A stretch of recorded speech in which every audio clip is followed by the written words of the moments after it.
Yes. Good day to you all, guys. How are you doing? We are good, and how are you? Okay, thank I'm you. doing okay myself. I'm doing okay myself. I think this is going to be our first session, and I'm the one who's going to be taking you through your project management. Is it introduction? Yeah, it's introduction. So I'm the one who's going to be taking you through the introductory part. All right. So my name is Takunda Sendi, and I'm your host or I'm your tutor during this journey on this module that we want to tackle. I believe everything has been outlined to you, the way that we're going to do and everything that we're going to go through during this course. But let me just maybe reiterate on some of the issues that we're going to be looking at. All right. So the first issue that we are going to be looking at in this particular course is we are going to go through our units. All right. We are going to go through the notes that we have, that is the study guide module. And after that, as we go through the study guide module, we'll be having some episodes or some sessions where we'll also be doing discussions, okay? Discussions on past examination papers. So what we'll do is we'll simply try and attempt questions that were done from past examination papers. But what I do, or the way that I usually go about it, is that we try and maybe perhaps go through first 4 units. So we do unit 1, we do unit 2, we do unit 3, and we do the 4th unit. After we are done with those units, we look at question papers and we look on question papers where they cover those particular aspects. That's what we look at, and then we try and go through those questions up until we are done with the units for the study guide module. But when we are done with that completely, then we go back and we start going through the whole question papers as a whole. Like we look at the question paper that was written in 2024, we do it. We look at the question paper that was written in 2025, we go through them like that. So that's how we are going to go through this particular module. Right. And again, what is another issue? What is another issue? Yeah, the issue of assignments. So I think you're going to get your assignments. I don't know when they are going to come out. So on assignments, what I'll do is you guys, you look at them on your own. On my side, I also look at the assignment, but we come and have a session. Then we discuss the assignment within the session. And after the session, I give you that particular template that I would have gone through or that I would have done so that you can use it as you do your own assignments on your own time. All right. So that's how we are going to go about it. Are there any questions on that one? Or it's clear as day?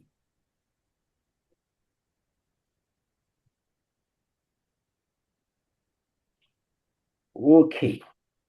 And another thing, guys, I want you to feel, I want you to feel free.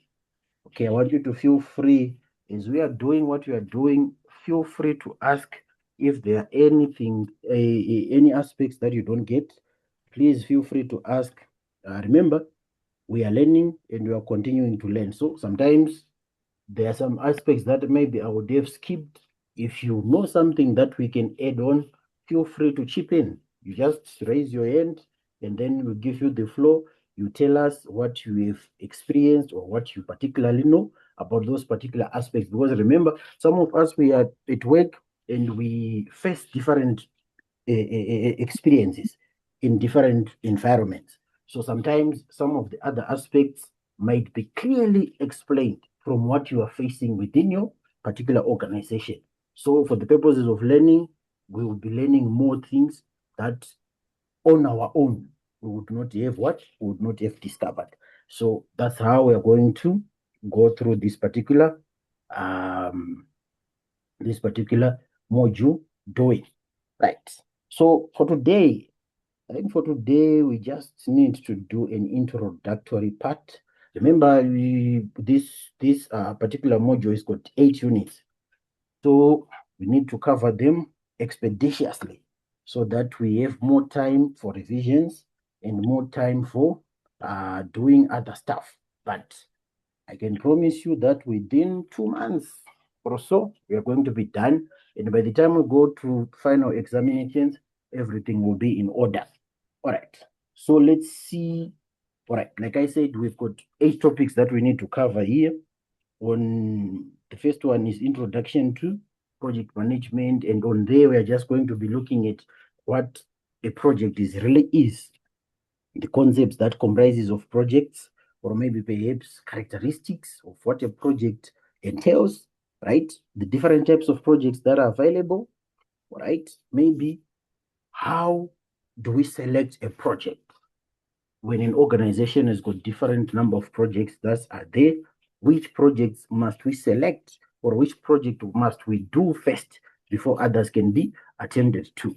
So those are the things that we are going to look at in unit number 1. And as we go, we'll look at the other items or elements that are needed in the units that ensue. All right, so for today, let me put up the module or the slide that we are going to be using. All right. So for today, so this is the slide that we are going to be doing, and it's the introduction part. Is the introduction part. All right. So let me try it. Just a moment. Just fix something here. Okay.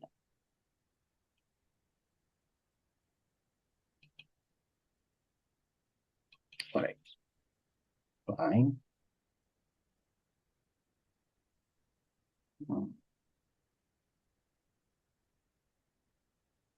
Okay. So the first item is a project. We need to define what a project is all about. We need to define what a project is all about. So what is a project, guys?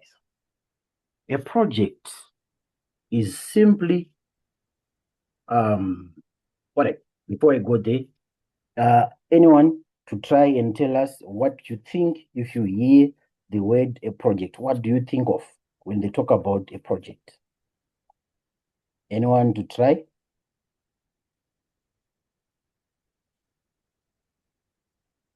Anyone to try? Or what do you know about a project?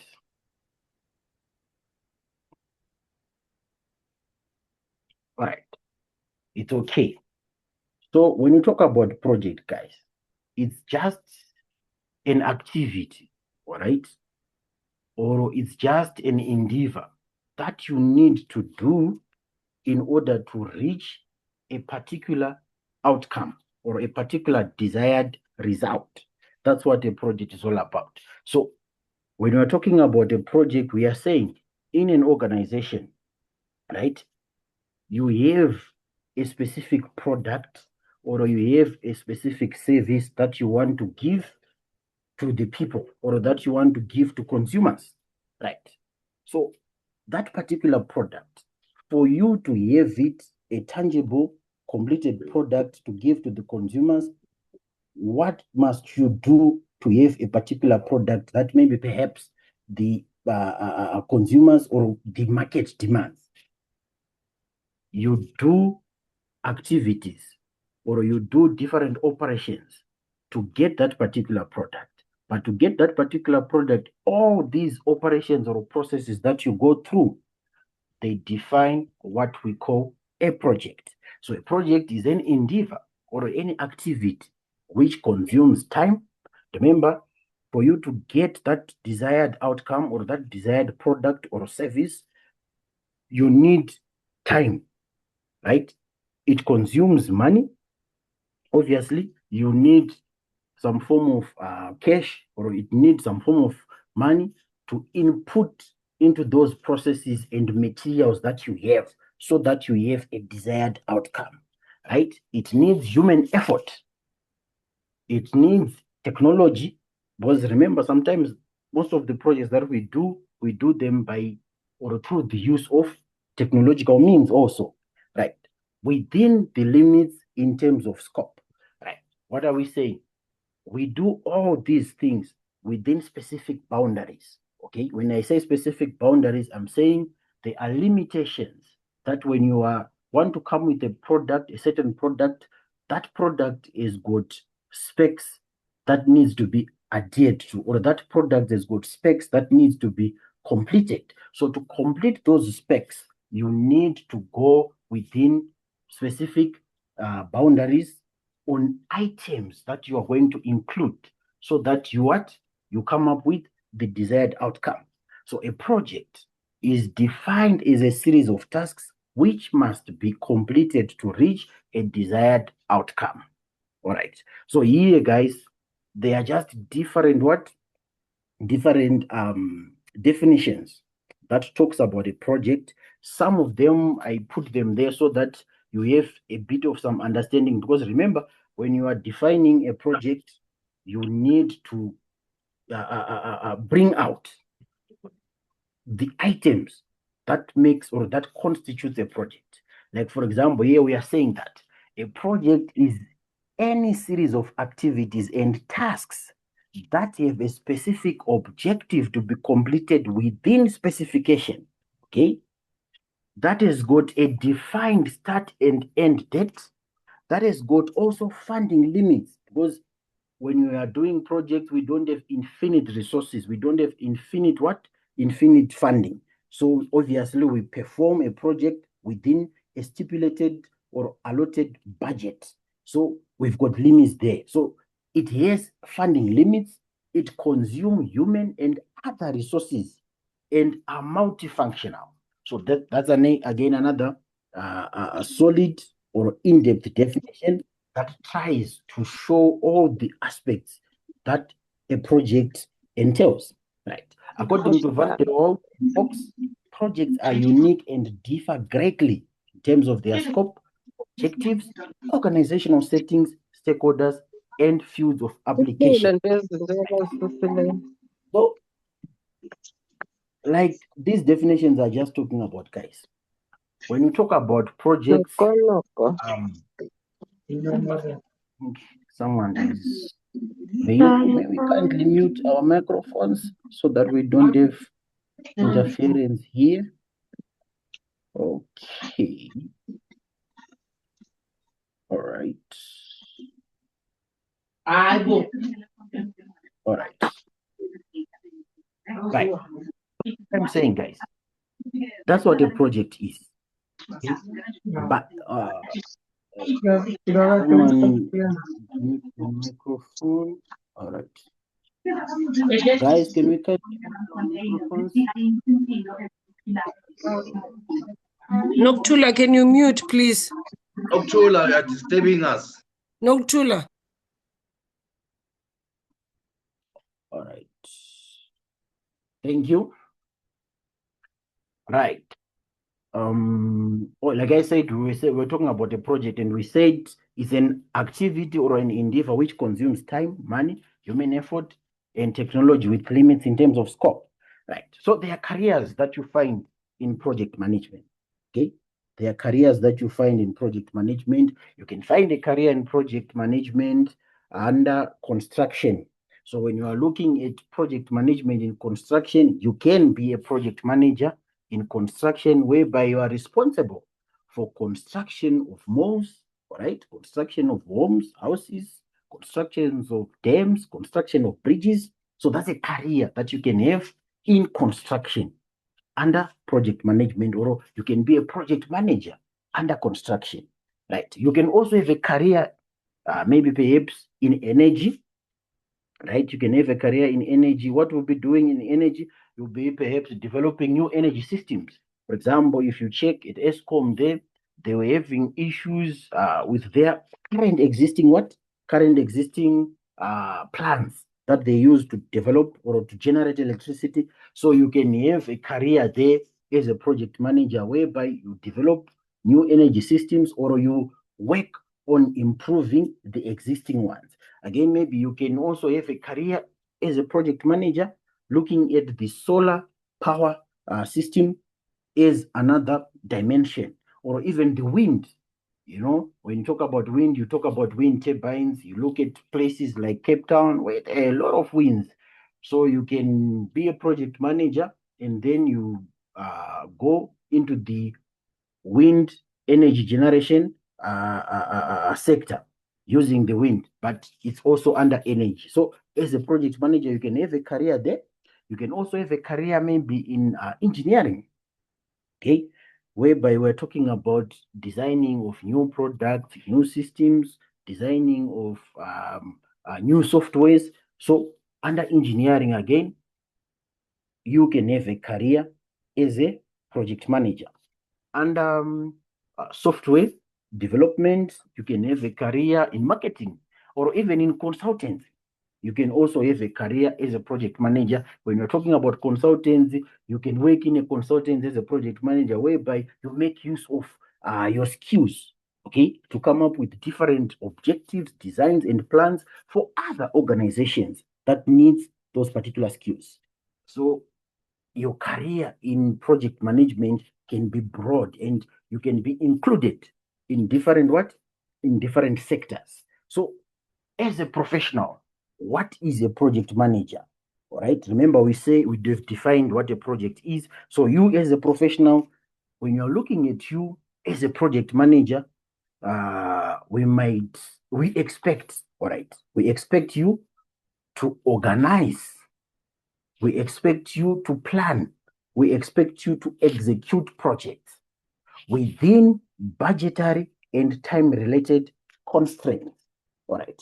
So as a professional, a project manager is somebody who organizes, who plans, who executes projects within time-related constraints, within scope-related constraints, and within budget-related constraints, right? Again, as a project manager, you are responsible for leading entire teams in organizations, right? For defining maybe perhaps project objectives, right? For communicating with stakeholders. And what are stakeholders? Stakeholders, they are people, individuals, or groups that has got an interest in a particular project that you are doing or that are affected by the results of a particular project. Those are what we call stakeholders. Anybody who's got an interest in the project or is directly or indirectly affected by the operations of the project, those people, we call them stakeholders. All right. So that's what a project manager responsibilities are. They are responsible for leading entire teams, responsible for defining objectives, responsible also for seeing a project to its conclusion. That's what a project manager does. As a project manager, it's your responsibility to make sure that a project is seen to its conclusion. Right. So I think those are the general aspects of what a project is, right? And what a project manager is, and the types of careers that you can have in project management. Okay, right. Types of projects. Right. On types of projects, guys, like I said, a project is not only limited to the construction sector. A lot of people, they think usually when someone speak about a project, they run or their minds, they rush to what? They rush to construction. But projects are everywhere. All right, projects are everywhere. It can be rearing chickens. You can rear chicken. That's a project because it's got a beginning and an ending, or it's got the characteristics of a project. So projects are found in different what? In different sectors, and they can be categorized according to the specific product or outcome. okay? The size of or the magnitude of that particular project, the duration, that is the timeline, the length of the project, the industrial sector, the geographical location, the complexity, how complex is it? All right, because remember, these projects, they are not the same when it comes to all these attributes or when it comes to all these factors here. If you are rearing chickens, all right, you go and get 5,000 beds. There is a certain complexity that comes with that because there are some certain aspects that needs to be adhered to, or there are some certain elements that you need to not miss so that you get the best out of what? Out of that particular project. But at the same time, if you look at a project of maybe constructing a dam, that one again comes with its own complexities because you need to do calculations of tensile stresses on the dam. You need to calculate the beams, whatever, all those other items. So the complexity is different. The way that someone who's rearing, or a farmer that is rearing 5,000 chickens, and the one that is maybe perhaps designing a bridge that is going to be used by all different types of vehicles is different. So complexity again is different, and it helps in categorizing what? Different projects, right?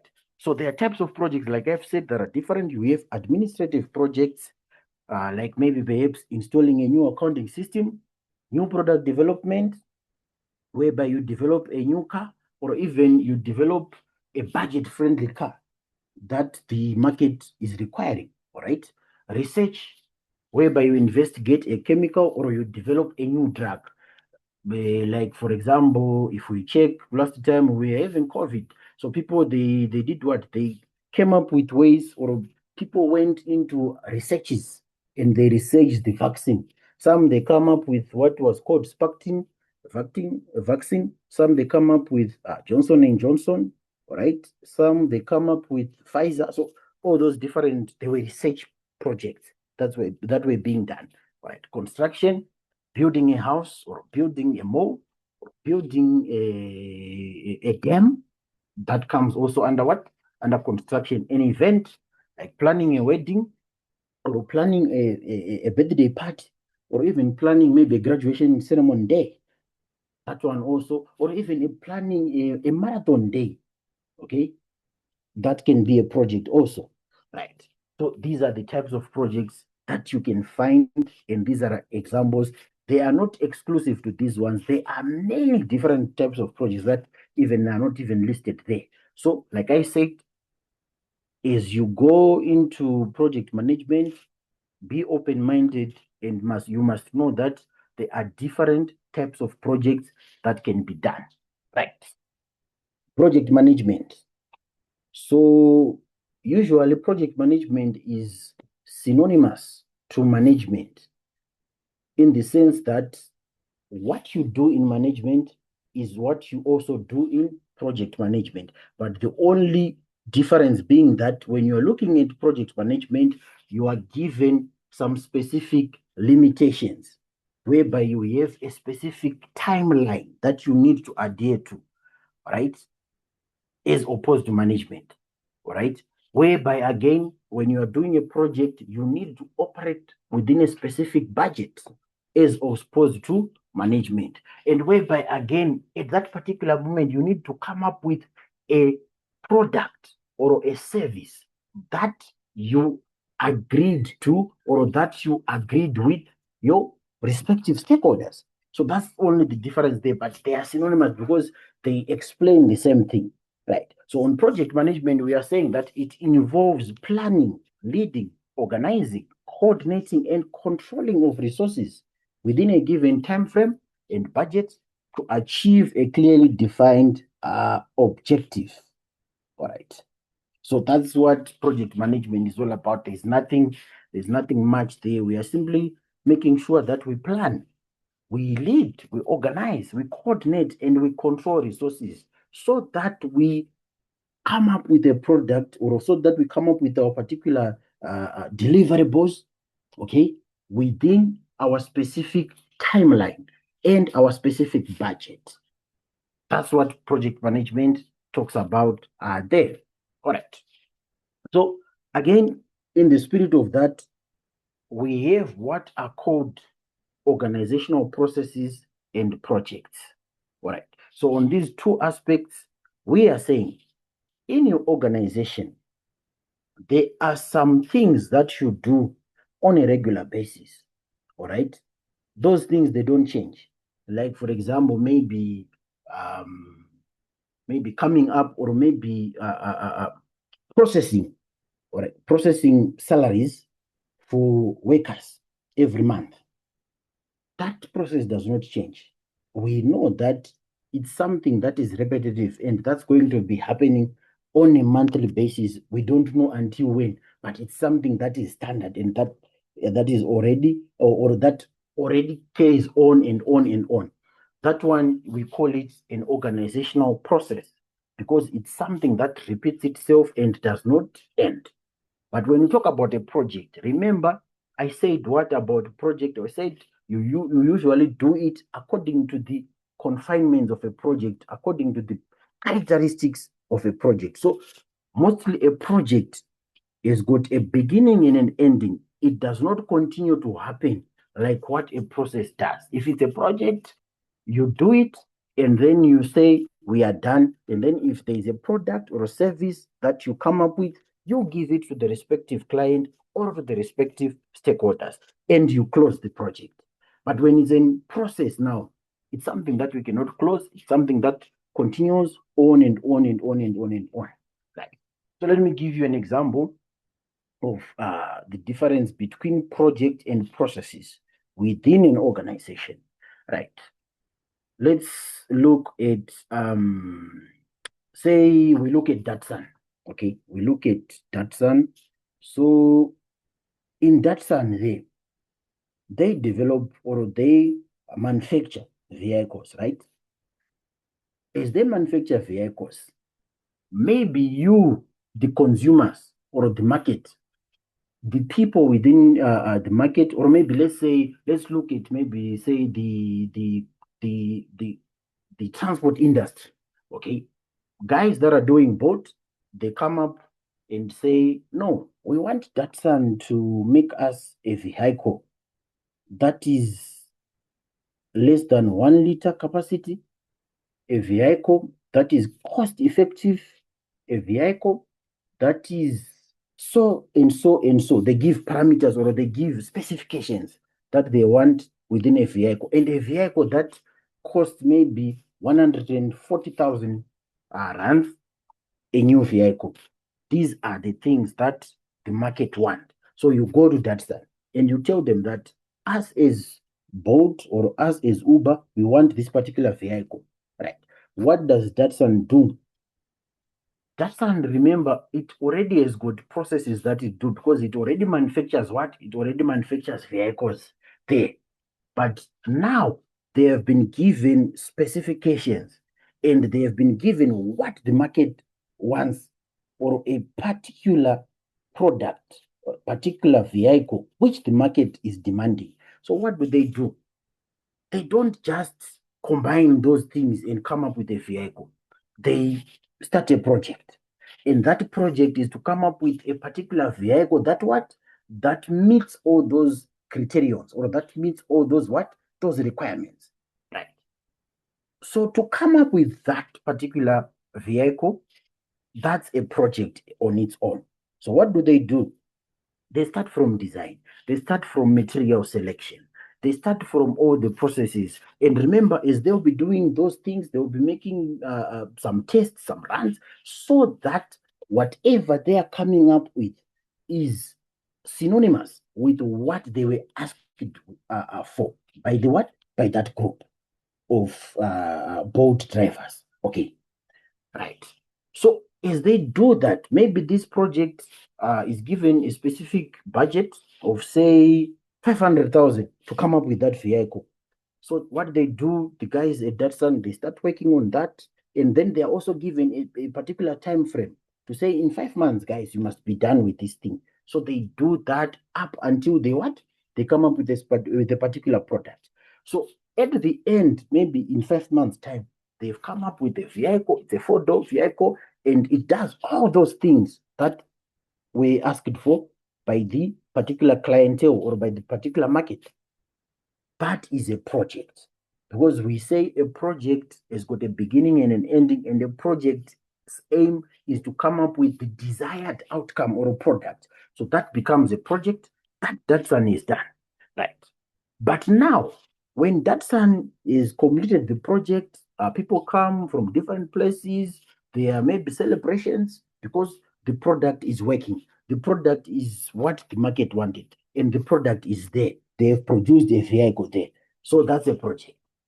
When we now talk of processes now, we are saying the moment that that son begins or starts to what? To mass produce that particular vehicle.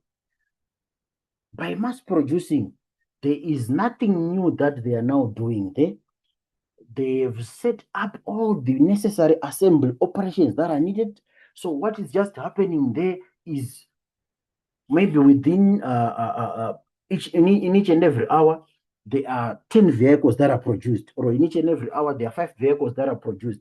But remember, these vehicles, there is nothing new that they are doing. These are just now set standards that are just producing vehicles that are needed up until we don't know. Then that becomes an organizational process. That assembly process, that assembly line, those things that are, the moment they start mass producing, those becomes processes because they are what? They are processes that are timed, and they are processes that are what? That are predefined. They are already predefined. So there's nothing new that is happening. There's nothing that they are doing research on. They are just producing, mass producing. So it becomes a process because they are repeating the same process over and over and over and over again. Maybe they can repeat that processes for 2 years or 3 years or more as they produce what? Those particular type of what? Particular type of vehicles. So it becomes a process. So that's the difference between a project. A project is you need to come up with something that was not there most of the time. We are saying you're coming up with something that was not there. You're coming up with something that is new. But when you start reproducing that thing, it ceases to be what? To be a project. It now becomes a process. So usually that's the difference that can maybe perhaps explain the difference between projects and what? And processes, right? Again, if you're looking at processes, I can also give you a simple example. If you go into Checkers, right? So what they do in Checkers, they do that aspect when you go inside the shop. They do that aspect of front filling. If you go right now in Checkers, you're going to find out that some shelves they are going to look like they are empty because people have been buying and all those processes, all of those products have been bought. So some of the shelves they're going to be empty. But tomorrow morning, if you go back there, you're going to find out that those empty shelves are going to be filled.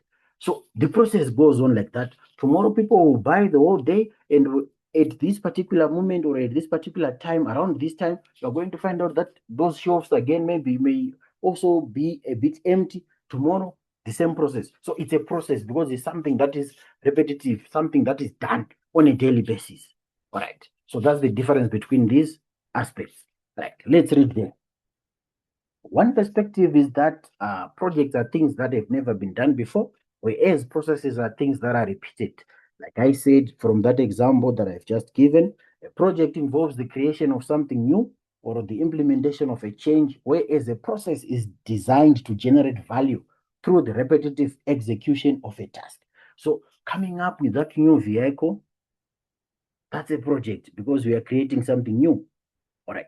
But as we want now to make profit, we want to generate value, we want to make profit. So we are now doing the repetitive task of what? Of mass producing them. Then it becomes a process. Right. Changes to a project's objectives and plans can be made by the stakeholders who provide the project's mandate and resources with the approval of the project team. Processes are established methods for continuing work, and they can only be modified by careful preparation and financial expenditure. So, like processes, like I said, the assembly line is just an established method that continues to do the certain tasks or specific tasks over and over and over again. Right. So that's the difference that you find between organizational processes and projects. So we are saying the projects, they are temporary because they've got a beginning and ending. Organizational processes, they are ongoing same processes which are repeated, right? On projects, you get or you have a unique product or service at the end of it. But on the organizational processes, you are having the same product or service every time. All right. On projects, again, there are no predefined work assignments. Okay. On organizational processes, you have predefined work assignment. Right. When you are saying there are no predefined work assignments here, I gave you an example of developing a new car, right? What was I saying? I was saying that as you look or when you are designing, remember you are looking at different materials. There's a specific material that you want, but when you are looking at that material, you need to make sure that the materials that you are getting, they've got specific properties of the material that is required. So sometimes you do trial and test, so that you find out the right equilibrium or the right balance of what you really need. So that's why we say there's no predefined work assignments, because sometimes you change according to what the results that you are getting as you do some tests. But when you are saying they have predefined work assignments in a car assembly line, there's nothing that needs to be changed. It's predefined. It's set like that. It's set and it's computerized. It just does that and nothing else. All right. Then project characteristics.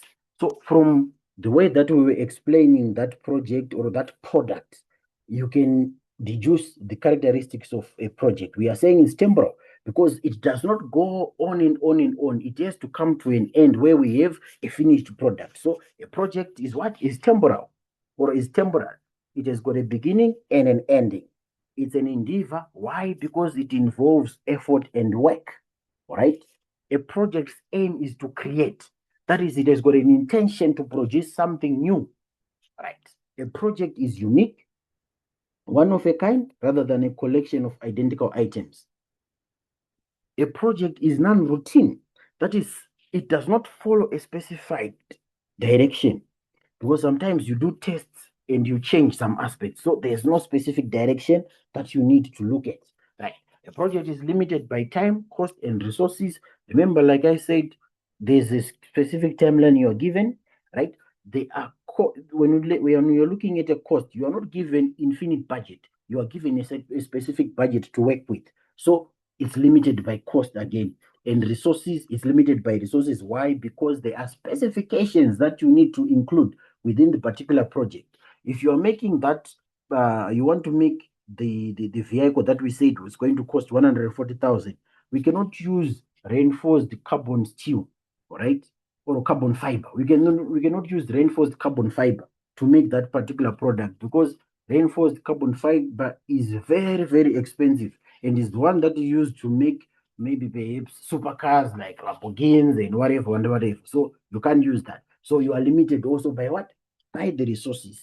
Right. A project must meet or exceed customers' expectations.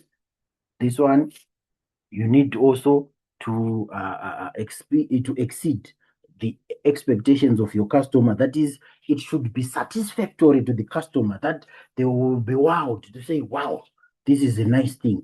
Right. Again, a project can be complex.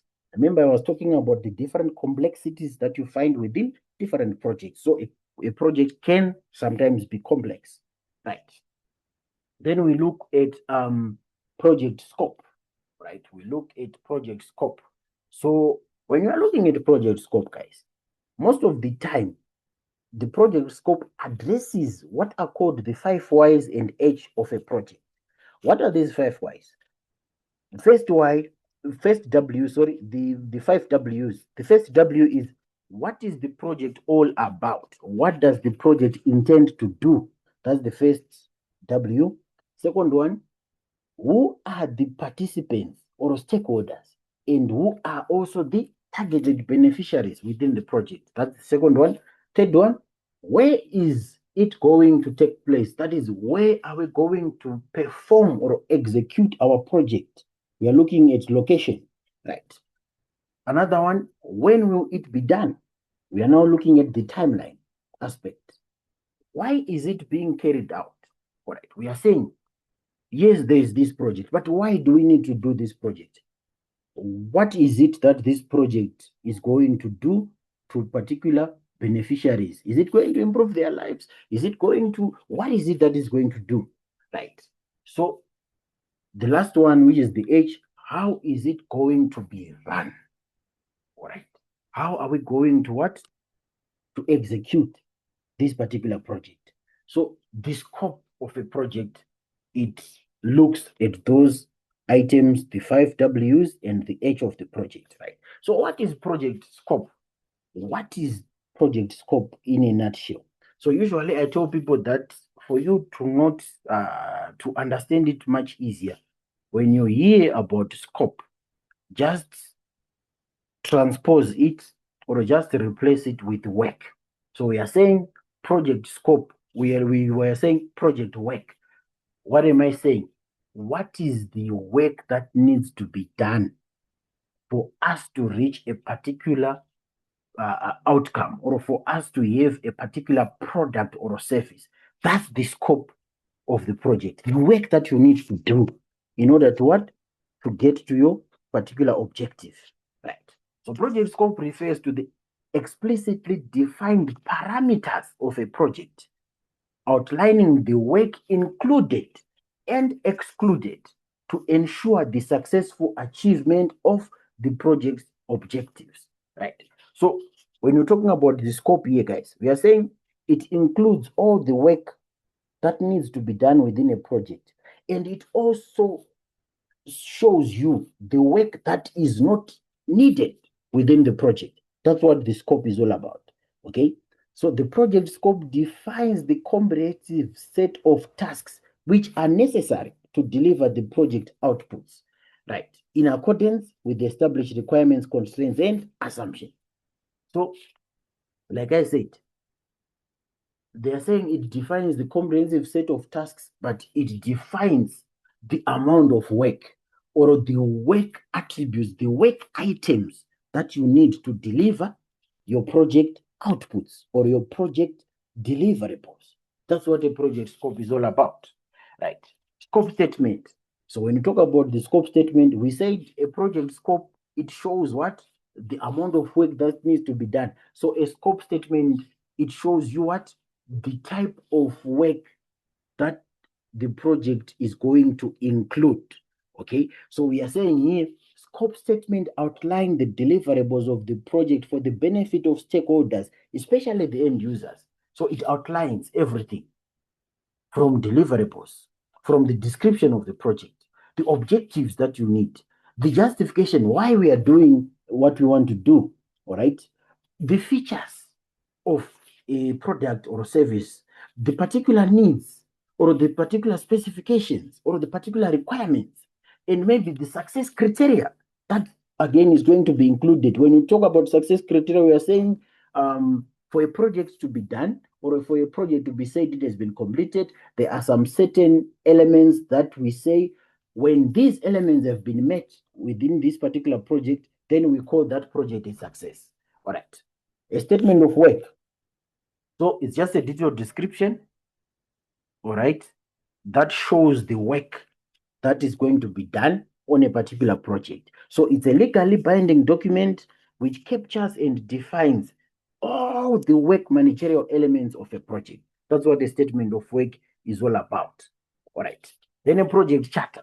This is a document that is produced by the sponsor, which formally acknowledges the existence of a project and gives the project manager the authority to begin to utilize the organization's resources. All right. So a project charter, we are simply saying it's a document whereby for you to begin to do a project or for you to begin to execute a project as a project manager, you need this particular document. And this document is usually approved or is usually given by the sponsor, the project sponsor. The moment we see a project charter, we know that you, as a project manager, are now authorized formally to begin to work on your particular project. Right. So this is an example, guys, of a scope statement. So an example of a scope statement, I just put an example there. Right, what is the example? The example is saying that product scope statement for developing a low-cost electric cars. Remember, we said a scope statement is a detailed description, okay, of the scope elements within a project. What do you include there? You include things like the product scope description. So you describe what your product is going to be looking like or what your product is going to be like. So in this particular instance, this description, it describes the product that needs to be done or that needs to be executed within the project. In this particular instance, this Model T is a low-cost electric vehicle with 4 doors, relatively high mileage, great durability, and a low price interior that can be upgraded. Right. So in this statement, on this description, I have described the product. Again, I describe the importance of this product within for this particular project under this description. So gas-based cars are increasing pollution and fuel is getting expensive. Low-cost electric cars will solve these problems and help protect the environment. So now I have also incorporated the importance of this particular product that I'm talking about. All right. From there, I look at another element, which is the acceptance criteria. Under the acceptance criteria, what are we saying? We are saying that for us to accept that this project has been successful, or for the particular stakeholders to accept this product, the product or the car should run up to 300 kilometers on a full charge battery. So these conditions that cannot be broken, or these are conditions that needs that the product should adhere to so that it can be accepted. That's why we call them what? Acceptance criteria. All right. So we are saying the car should run up to what? 300 kilometers on a full charge battery. The car should have low service costs. That's another acceptance criteria. If the service costs are high, then we don't want that particular product. The car should have low financing options from all major institutions. That's another what? Acceptance criteria. The car should have upgrade options. The car should be of high durability. The car should have a 2-year warranty for external and internal parts. The car should be able to achieve 110 kilometers per hour within 10 seconds. So we call it the acceptance criteria. It shows us that on a project that we are doing, it's going to be accepted only if it meets these conditions. So we call it the acceptance criteria. Right. Deliverables of the car. What is it that we are going to that this product is going to deliver? Right. Project exclusions. When we talk about project exclusions, we are looking at the things that this product is not going to deliver. So this product is not going to come with a free spare battery. We are saying this car is not going to come with a free spare battery. We are saying this car is not going to come with free charging cables. So by so doing, we insulate ourselves from complaints and from maybe customers that will say, but there were no charging cables, there were no whatever, there were no free service. We insulate ourselves. That's why we call them project exclusions. These are things that this project is not going to meet. That's what exclusions are. Like constraints. What are the constraints of these? Assumptions. What are the assumptions of that? So this is just an example, guys, of a scope statement, what it looks like. Right. Then we look at statement of work. Again, this is an example of a statement of work. We say the statement of work it outlines the amount of work or the type of work that needs to be done or that is going to be done on the project. So the statement of work here, you have date, you have the project name, you have background of the project. You need to have a particular background so that if you are giving mostly these statements of work, you give them to suppliers so that they know. Most of the time, if it's depending on the project, you can give it to suppliers so that they know exactly what is required within the project. And there are no excuses if they bring something that is not there on the statement of work. Right. So contract name, scope of work. So there must be a scope of work, location of work, There must be a location which shows you where this work is going to be done. Period of performance, again, they must know the approximate period that the project is being expected to be done within. Applicable standards, they must know the standards or codes that are going to be used. So that's what a statement of work does. It helps you, or it helps even the suppliers to know exactly what is required for a particular project. Right. Again, another example of the project charter example. So this is a project charter example that is there. We say it's a document that formally authorizes you as the project manager to begin utilizing the resources of your a particular project. So this is what a project charter looks like. You have project title, start and date, the business needs, project scope, deliverables, risks and issues, assumptions, and then financials or budgets, milestone schedules, and things alike. Right. So I just incorporated those small items so that you have a few and you know the templates, examples of what they look like. Right. Importance of project management. Why is project management important? So it's important. Why? Because it helps us to fast track projects. It helps us to save time and money, right? It helps us to improve communication. It helps us in managing quality, right? Remember, when we are doing our projects, we need to make sure that our project is of the right quality. We come up with a product that meets or exceeds the expectations of our customers. So when we perform or when we execute these project management processes, we are able to achieve those particular parameters. All right. It encourages continuous learning. It promotes teamwork. It minimizes risks. So all of these aspects are there and they are enabled through project management. All right. Relationships between portfolios, programs, and projects. So we've defined what a project is, right? Now we look at a portfolio. What is a portfolio? So a portfolio is simply a collection of programs which are managed together. Okay, a collection of programs which are managed together. A program is a group of related projects which are managed in a coordinated manner to maximize the benefits that arise from that joint coordination. What are we saying there? We said a program is a group of related projects which are managed together, and we said a portfolio is a collection of programs. Right, let me give you an example. I think we can use an example if we look at the Ministry of Health. Yeah, let's use one from the Ministry of Health. We have the Minister of Health, okay, is the highest level of authority there. So the Minister of Health is the one that manages the portfolios, right?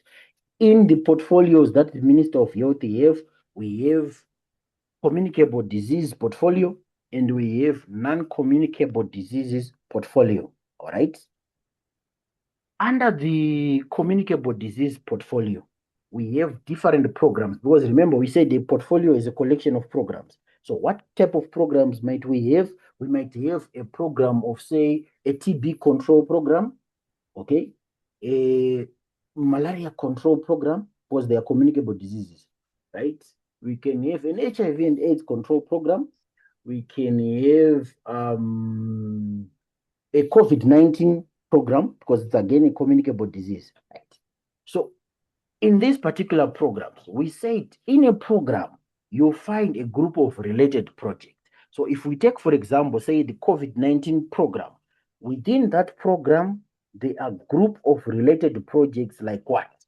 If you are looking at projects that are related under the COVID-19 program, we can say, or we can look at number one, we can say COVID-19 vaccine project, whereby people were developing and researching the vaccines. So that's a project on its own, right? We can say COVID-19 awareness campaign. You know, those days when COVID hit, there were a lot of awareness campaigning that were being done. It was being done through flyers, it was being done through radios, it was being done through television. They were telling us that we need to wash our hands with soap.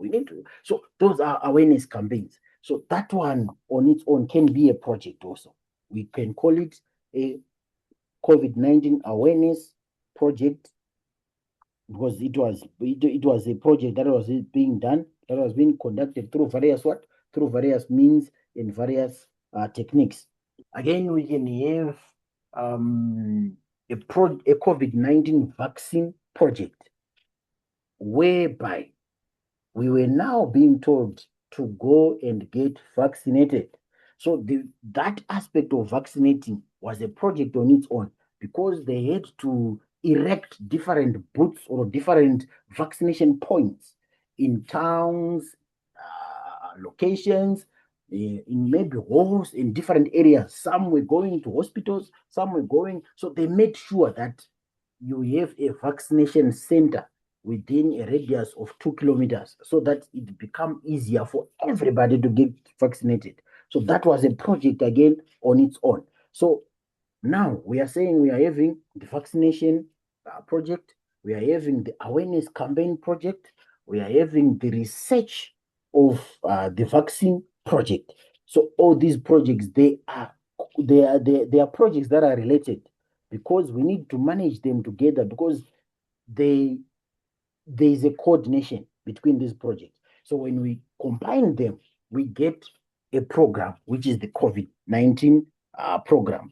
But from this particular program, it falls under the communicable diseases. So if we get the COVID-19 program and other communicable disease programs, like the measles, or the malaria control program, the TB control program, the COVID-19 program, and we combine them, it becomes a collection of programs which gives us a portfolio. So that's the relationship that is there between these particular aspects. Remember, we said the project is what? Is an endeavor that uses time, effort, and money in order to come up with the desired what? The desired outcome. So, like I said, when we're talking about these smaller projects of, say, vaccination, obviously, it was using time, it was using human effort, and it had a specific timeline that by so and so, everybody must be vaccinated with the first injection. So there was a time frame that was being followed, and people were getting vaccinated. And when they got their desired outcome, we say the project was what? Was successfully completed. All right. So that's the relationship that you can use, or that you can get between the portfolios, programs, and projects. Right. Determinants of project success. When you talk about determinants of project success, we are saying that factors that helps a project to succeed. Okay, factors that helps a project to succeed. So obviously, when we are doing a project, there are some certain factors that we need, or that we need to consider for a project to succeed. Number one, clear objectives and goals. So remember, when we do a project, there must be objectives that we want to meet. Those objectives must be precise and must be unambiguous to all the stakeholders that are involved with the project. By so doing, it helps us to what? To get to the end result, where we know that everybody knows exactly what we are working towards. So clear goals and objectives, they are important for a project to succeed. A good project plan. So remember, we say what? We say planning to, or we say failure to plan, okay, is planning to fail. So meaning we need to have a well-crafted plan in place that we are going to use as a blueprint in order to reach what? To reach our specific goal. So a good project plan is needed, so that we follow that plan and we make sure that we avoid extra things that are not included within that plan. By so doing, we are guaranteed to do exactly what is required of us, and we are guaranteed to do exactly what is needed within our particular project. So a good project plan, again, is a component that is key in project, or that is key for a project to what? To succeed. Adequate resources. Obviously, if you are doing a project or if you are doing anything, even if you want to do something, you need resources to be adequate. It's difficult to work with limited resources, because most of the time you are not able to bring out your full potential, or you're not able to bring out everything that you want when you have constrained resources. So adequate resources, again, is a key component for projects to succeed. A dedicated team. It's important to work with people that needs a project to what? To succeed. So when you are having staff members who are motivated and dedicated towards what is happening, then it makes easier for people to work together. So a dedicated team, again, is another ingredient for projects to succeed. Top management support. Remember, the top managers or the top management, they've got authority over a lot of things. They've got authority over a lot of issues in an organization. So by having their support or backing, it's good also for your project. Transparency. There must be transparency between you and your stakeholders. You must not do a project whereby you are lying to stakeholders and saying, now we are in phase 3, when you know that on the ground you are on phase 1. So that kind of thing is not good for project to succeed, because sometimes those stakeholders may just come unannounced, and then what are you going to be doing? So you must be transparent with the different stakeholders, that is the people that are involved within the project, so that we know exactly where we are. If you are behind, we know that as a team we are behind. We need to do ABC so that we get on schedule, things like that. Monitoring and evaluation. Of course, you need monitoring and evaluation. Sometimes things might derail and might go off rails as you are executing. So through monitoring, you are able to ascertain, or you are able to discover those areas that no, this particular area is not where we are going. We are not supposed to be doing this. Then you evaluate. Then you what? You get back on track. Right. Good client relations. That's another one. Feedback and feed forward mechanisms. So you need to make sure that project information flows backwards and forward, so that there's continuity of what? Of performance. You need to make sure that when you get something about the project information, and then when you do it or when you fix it, you need to get it back to those particular people that have given you information, so that everybody is at par with what is happening within the project, or everybody has got current information, project information at all times. All right.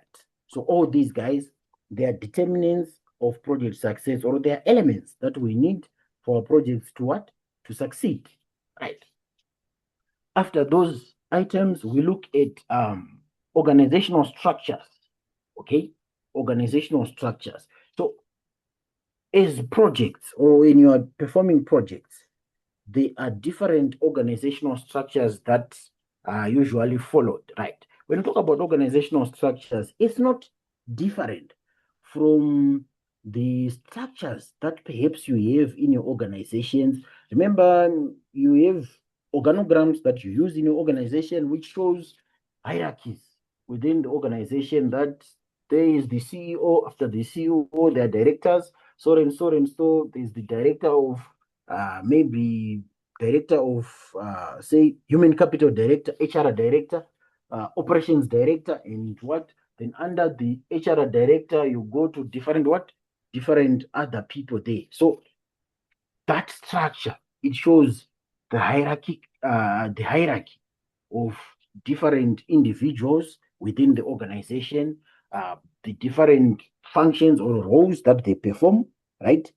Maybe sometimes even the reporting line, that after these people, they report to this one, these ones they report to this one. So those are shown by that organogram that I've said.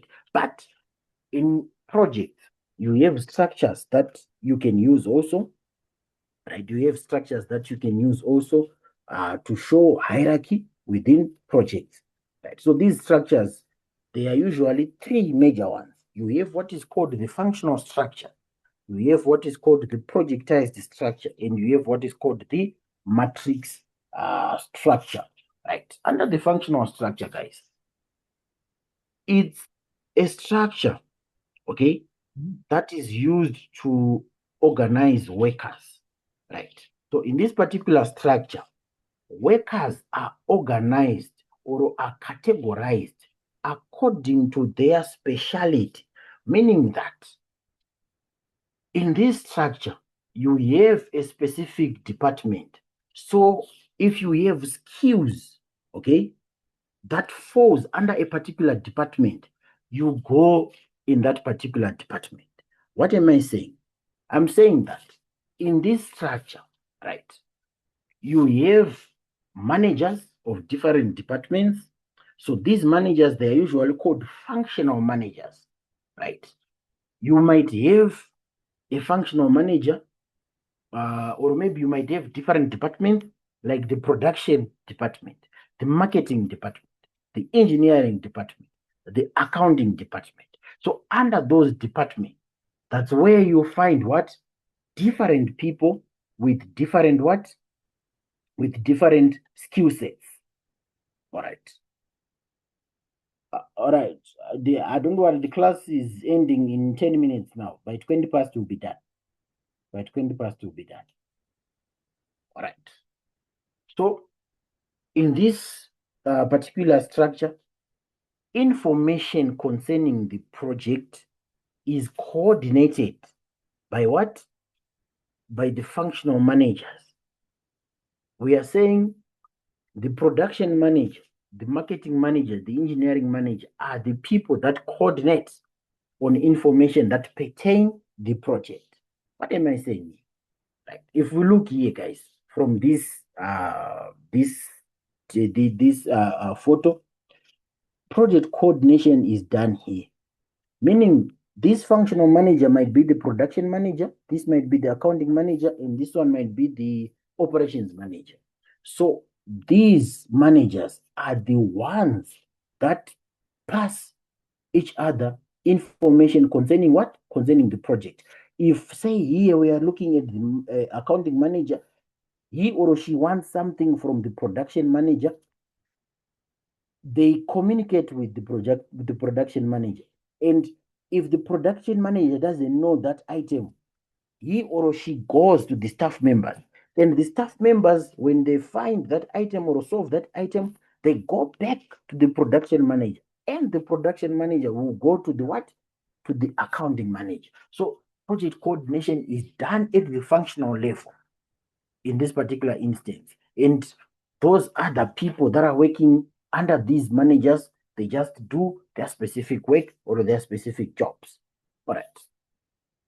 Example of this, we are saying that project coordination here, we have the manufacturing manager, marketing manager, and engineering manager and procurement. Under procurement, we're having purchasing and receiving. So these guys, maybe the purchasing officer or the receiving officer, they liaise with their procurement what? Manager concerning project information. And the project information, the procurement manager, sorry, will liaise with other managers. So if maybe perhaps the manufacturing manager wants something to be done for the procurement manager, he or she takes it to these guys, to the fabrication guys or officers, assembly officers to do them. But when they are done again, they communicate with their manufacturing manager. They don't communicate with anyone. So they are departments or their hierarchies that are there, but they are according to different departments. So that's what this functional structure is all about. You work according to the skills that you have and according to the department that you fall under. All right. Advantages of this, so it's efficient, it allows efficient allocation of work and reduces duplication of work. It's flexible, there is continuity and stability. After you complete a given particular project, your career as an employee will also continue to exist because you can do different items at the same time. Disadvantages of this, it can create silos within an organization. again, it destroys or it disrupts interdepartmental communication, because this fabrication guy cannot communicate with the sales guy in the marketing department. So it destroys interdepartmental what? Communication. All right. Then you look at the projectized structure or project-based structure. So this one, guys, is the one that I think most of us are familiar with, is the one that you usually find in construction industry, whereby you have a dedicated department that deals with projects alone. Okay, you're having a dedicated department that deals with projects in an organization, but that particular department, they have the project manager is the sole leader in that department, and all the other members that work within that department, they take their duties or roles from the project manager. So in this particular projectized structure, whereby you're having a project manager running a department, the project manager has got full control over the project, and the project manager has got full power in any decisions that involves what? That involves the project. So that's the difference that you have with this particular one, right? So a projectized organization structure is designed or set up in a way that the project manager is on top of the hierarchy and has the full power in any decision that is involved in the project. All right. Project managers have full-time members under their control, instead of these guys that works in project division or under the projectized structure to work in other projects. They work according to the department that they are in, according to the division that they are in. So they receive whatever tasks, whatever assignments, then they perform them. So they are full-time members there in that particular what? In that particular department. That's what a projectized organization is all about. So how is project coordinated here? So we are saying that maybe this is the organization. So you have this as a division, whereby you have your project manager and staff that works under the project manager as a standalone division in an organization. All right. So that's how this structure looks like. Right. Advantages of this projectized structure. Obviously, there's clear control, because every major decision is determined by what? By the project manager. Again, there's clear communication because of having the single authority. So you can simply communicate whatever you want to communicate without having to go through like that functional one, where we are saying you go to your functional manager. The functional manager will go to another department functional manager, and that department functional manager will go to his staff members, and then they come back. So here it's fast, because you're just going direct to your what? To your project manager. Flexibility. It encourages flexibility and rapid response to environmental opportunities. What are the disadvantages of this? So disadvantage, the first one is expensive. That set up to have a dedicated department that works on projects only. It's an expensive setup in any organization. Because remember, sometimes you might be having, you might not have projects all the time as an organization. So those people, they need to get paid even if they are not doing any project. So it's an expensive setup, right? So absolute authority again can make project managers arrogant. So the fact that project manager will be having complete control, sometimes it's a double-edged sword, because some of them, they become arrogant where unnecessary, and they do not listen to other input or to other people's input because of that. All right. So these are the disadvantages of this projectized structure, right?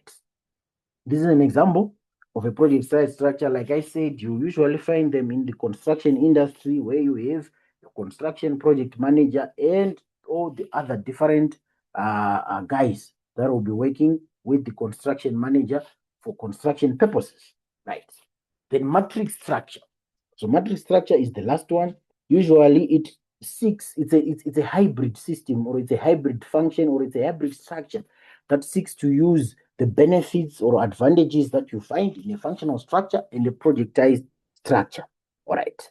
So in this structure, it usually looks at or it concentrates on the reporting patterns, staff reporting patterns within an organization. Because here, instead of you having to report to the project manager alone, you can report to other functional managers. You can also report to the accounting manager. You can also report to the procurement manager concerning project information. So it's something you can report to your project manager, or you can report to other functional managers. So it's something that is open. It's something that that has got a lot of staff reporting patterns that you can use, right?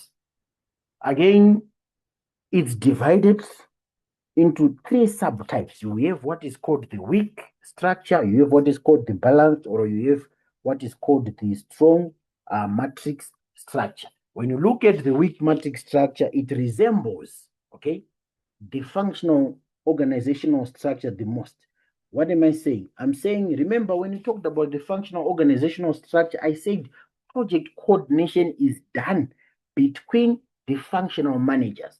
But when we are looking at the weak matrix structure, instead of the functional managers coordinating on project information, you have the staff members now coordinating with other staff members on project what? On project information. Meaning project coordination can be done with staff members from different departments. We call it a weak matrix structure. Then a balanced matrix structure here. In this one, we are saying that things are balanced. You have staff members reporting to the project manager, at the same time reporting to different functional managers. But in a balanced matrix, we are saying the project manager will retain a staff position because their control is balanced. They are not the one that makes the full authority, or they don't have full authority over what? Over the project information. Authority is shared equally between the project manager and the other functional managers. That's what the balanced matrix structure talks about. Then there is what is called the strong matrix structure. This one, it resembles a projectized organizational structure the most. What did we say in a projectized organizational structure? We said the project manager has got full authority. So we are saying here, obviously, you can also report to what? To different functional managers. But the one that has got the final say in a strong matrix structure is a project manager, because he's the one that holds total authority over everybody in a strong matrix structure environment. So the matrix structure, there are 3 substructures. You have the weak, you have the balance, and you have the strong matrix structure. All right. So this is what the matrix structure is all about. We are saying project coordination, the project manager, the staff members, and other staff members, and the functional managers, they are all involved in this particular aspect. All right. Advantages of this matrix structure. So it fosters cross-departmental communication. We can communicate with people from different departments about the projects, and we can communicate also with different functional managers about projects. It improves employee engagement. Everybody liaises with everybody, so there is improvement in engagement. Allows leaders to set clear goals, project goals. It strengthens also teamwork. The disadvantages of this is it's time consuming. Project team members may have divided loyalties because they have to report to 2 or more managers. All right. Given the complex nature of matrix structures, the line of accountability for project teams may not be very clear. Like we are saying, the line of accountability may not be very clear because sometimes you go and report to the production manager, and the production manager tells you certain aspects to do. When you do that, and you go to say the project manager might tell you that no, what you did of course is there, but I want you to do it this way. So there might be a line of accountability that may not be clear because of that, because of multiple reporting lines or reporting patterns that are available. So it might cause those type of problems. right? But that's what the matrix structure is all about. Then we end here on project selection approaches. We end here on project selection approaches. When we meet, we'll start on this particular aspect or this particular topic. So on project selection approaches, guys, we are simply saying that as much as organizations have got a number of projects that they can do, we are not able to do them all because of financial constraints and because of financial situations. So most of the time, the upper management, they've got a budget that they avail. So for us now to use that particular budget, we have to look at a project that maybe perhaps aligns itself or maybe that fits into the organization's long-term objectives. So from the different projects that are available, we need to select the one that we have to do first. That's where project selection approaches come in play, because you don't just select by saying you put them in a hat, then you shake the hat and then you pick. You need to look at some different aspects so that you know you are going to start with this particular project, followed by this, and followed by that. So this item, we'll look at it next time when we meet. But for now, let's end here. For now, let's end here. All right, guys. From what we have just discussed, I know it's a lot to take, but I think we tried to simplify it so that it becomes as easy as you can. So we talked about what? We talked about the project, we defined the project, okay?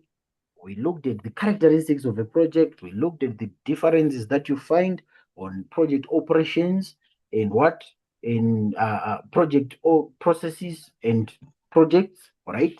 We also looked at what? Determinants of projects. We also looked at what? The organizational structures that we find in projects, okay? And we also looked at the types of projects that are available, right? We also defined what a portfolio, a program, and a project is all about. So I think for today, let's end there. Let's talk. Are there anything that maybe you would have missed or you want us to look at, or maybe any additions or maybe comments that you need to make? Let's talk. The floor is yours, guys. Let's talk.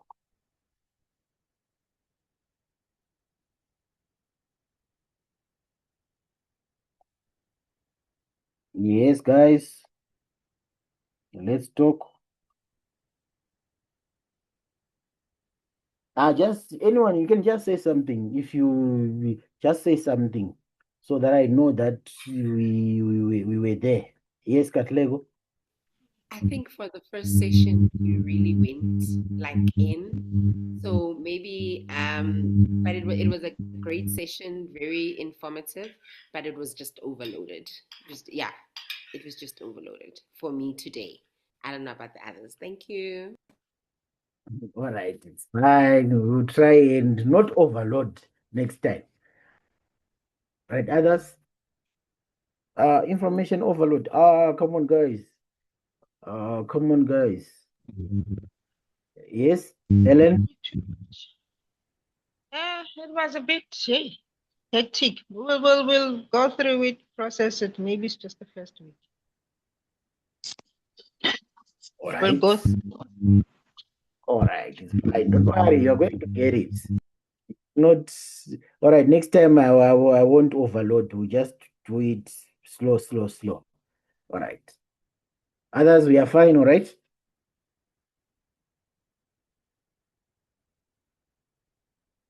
Come on, guys. Don't say it's hectic. Yeah. Remember, we just defined a project. We looked at the elements of a project, okay? We looked at the organizational structures that you might find within a project. So come on, guys. All right, it's okay. It's okay. Don't worry. Don't worry much. What I just encourage you guys is you just have to go through this thing that we've done. So when we meet, we'll just go through the first aspects together to see that we have understood it.